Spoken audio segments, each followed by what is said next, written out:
சிறப்பாய் கொண்டாடிடவே புறப்பட்டு வாரி தோழர் தேவதாயின் மாதம் இது அல்லவோ. மே மாதம் வணக்க மாதத்தின் 13வது மன்றாட்டு மாலை. மதர் ஆஃப் குட் கவுன்சில், நல்ல ஆலோசனை மாதாவே.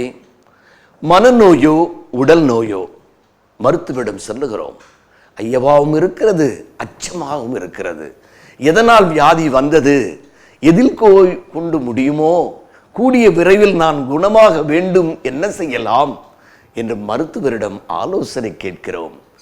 பள்ளியில் படிப்பு முடித்த மாணவர்கள் பட்டப்படிப்புக்கு எந்த பாடத்தை தேர்ந்தெடுக்கலாம் என்று கல்வியில் சிறந்தவர்களிடம் கலந்து ஆலோசனை நடத்துகிறார்கள்.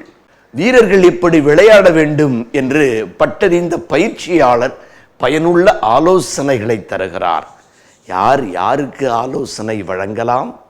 குறிப்பிட்ட துறையில் கூடுதலாக அனுபவம் பெற்றவர்கள், ஆலோசனை வழங்க அருகதை உள்ளவர்கள்.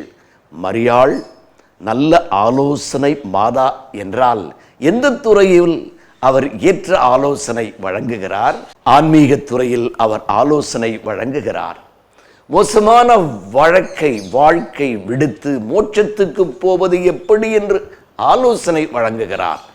எப்படி ஆலோசனை வழங்குகிறார்? கனவிலே தோன்றுவதில்லை, கண்ணெதிரே காட்சி தருவதில்லை, காதருகே நிற்பதில்லை ஆலோசனை தருவதற்கு. மாறாக மரியாளை பற்றி நம் மனதிலே நினைத்தாலே போதும், ஆலோசனையும் அறிவுரையும் தோன்றும். ஏனெனில் ஒவ்வொரு புண்ணியத்திற்கும் ஒரே ஒரு மாதிரியை உண்டென்றால் அது மரியாள் மட்டுமே. ஆகவே தான் மரியாளை பார்த்து நல்ல ஆலோசனை மாதாவே எங்களுக்காக வேண்டிக்கொள்ளும் என்று ஜெபிக்கிறோம். நன்றி. God bless you.